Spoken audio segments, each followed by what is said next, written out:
Sarah Ferguson accueillie par la famille royale à Noël. Pourquoi Charles III a levé la punition instaurée par son père? Longtemps mise à l'écart de la famille royale lors des fêtes de fin d'année, Sarah Ferguson, duchesse d'York, a pu, pour la première fois depuis 30 ans, être auprès de ses proches ce Noël.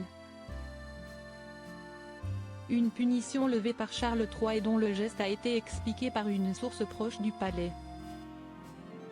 Noël 2023 aura vraiment eu une saveur toute particulière pour la famille royale britannique.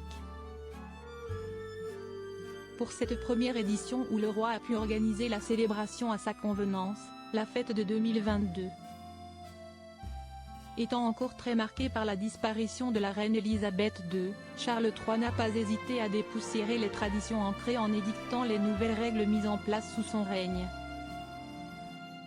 Parmi celles-ci, l'une d'elles a dû particulièrement plaire à la duchesse d'York, Sarah Ferguson, puisqu'après plus de 30 ans de mise au ban lors des festivités de fin d'année, l'ex-épouse du prince Andrew, toujours membre de la famille royale, a pu enfin réintégrer les rangs des Windsor pour Noël. Une décision qui lui a donné un sourire dont elle ne cesse pas défaite durant toute son apparition publique à la messe du matin de Noël à Sandringham, le 25 décembre. Divorcée du prince Andrew depuis 1996, mais vivant à nouveau ensemble au sein de la même demeure depuis 2008.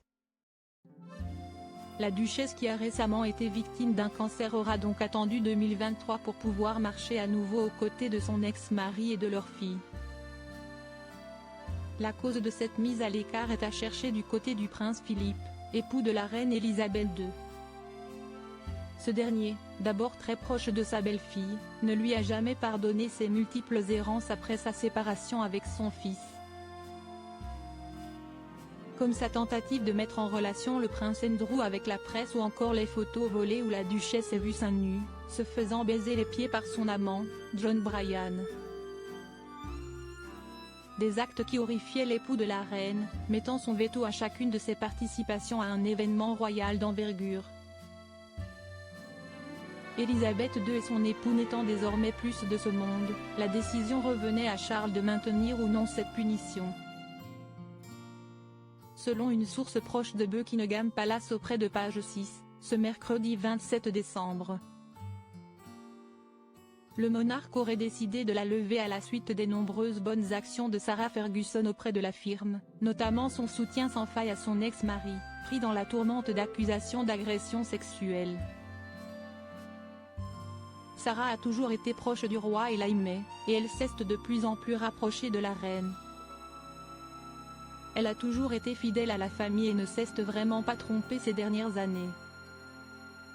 Elle n'a jamais dit un mot critique et est toujours extrêmement fidèle à l'institution, a déclaré la source.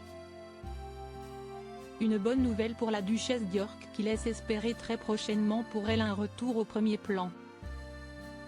Charles III, faiseur de miracles de Noël? Le retour en grâce de Sarah Ferguson n'est pas le seul miracle de Noël qui s'est produit au sein de la famille royale britannique.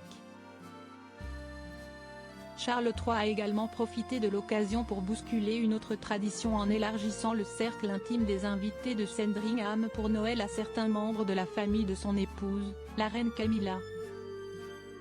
Un choix fait afin que la reine ne soit pas tiraillée entre ses obligations en tant que monarque et ses envies en tant que membre de sa famille de vouloir passer les fêtes auprès de ses proches. Les miracles de fin d'année ont cependant des limites. Malgré la bonne volonté apparente du roi à vouloir faire venir son fils le prince Harry et sa famille pour fêter Noël avec eux, les conditions n'étaient pas pleinement réunies pour ce faire. Peut-être le miracle de Noël 2024 pour les Windsor ?